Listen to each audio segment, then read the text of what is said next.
수많은 볼거리가 생겨나는 이 시대, 하나님의 임재에 집중하는 것은 더더욱 어려워지고 있습니다. 무릎 꿇고 기도하는 시간 외에도 하나님의 임재를 경험할 수 있을까 하는 질문에 수도사 로렌스 형제가 남긴 말이 있습니다. 냄비와 프라이팬과 모든 사물의 주인 되신 여호와여, 식사 준비와 설거지로 나를 성인이 되게 하옵소서. 로렌스 형제는 식사 준비를 하면서도 하나님과 끊임없이 대화를 나누었고, 그렇게 하나님의 임재를 연습하며 신앙의 성숙을 이루었습니다. 책 현대인을 위한 하나님의 임재 연습을 통해 하나님의 임재가 무엇인지, 그리고 그 임재를 경험하는 6가지 방법을 나눠보고자 합니다. 하나님의 임재란 무슨 뜻일까요?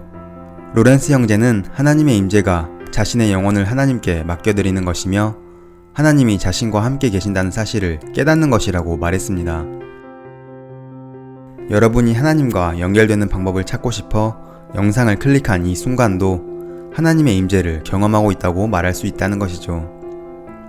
로렌스 형제는 하나님의 임재를 경험하는 연습을 6단계로 나눠 놓았습니다.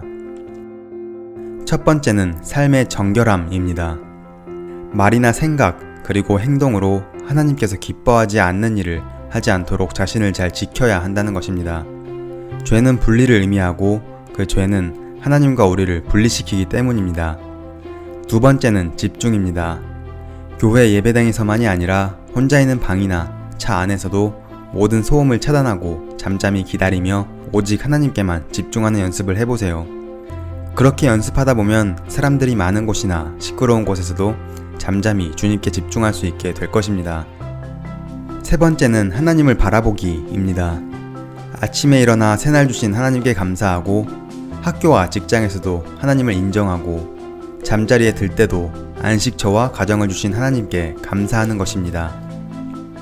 어떤 일을 하기 전이나 후에 잠깐이라도 하나님을 바라보는 연습을 하며 삶의 순간순간마다 하나님을 초청해야 한다는 것입니다. 네 번째는 굴복입니다.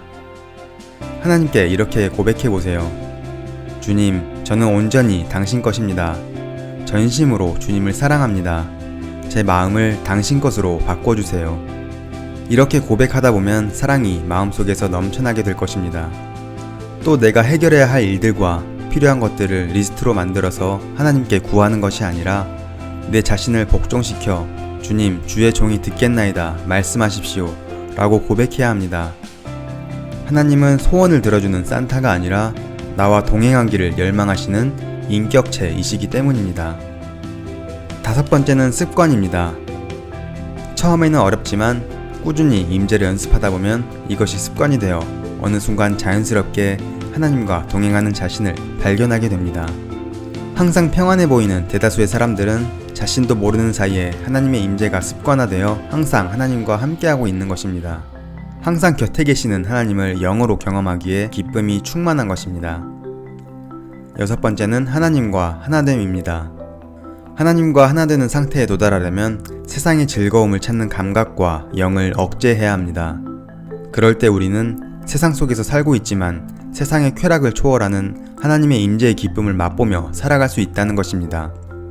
이 6가지 과정을 계속해서 연습하다 보면 여러가지 영적인 유익이 있는데 그 중에 하나는 바로 우리의 믿음이 더욱 굳건해진다는 것입니다.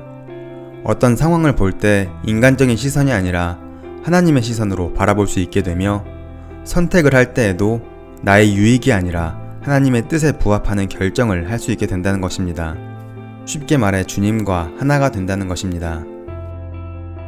기쁠 때나 슬플 때나 평안할 때나 어려울 때나 모든 상황들 가운데서 하나님을 삶으로 초청한다면 결국엔 하나님의 임재 안에 살아가는 삶을 살 수 있을 것입니다. 하나님의 임재를 매일 그리고 매 순간 누리게 될 수 있기를 기대합니다. 오늘 말씀이었습니다. 감사합니다.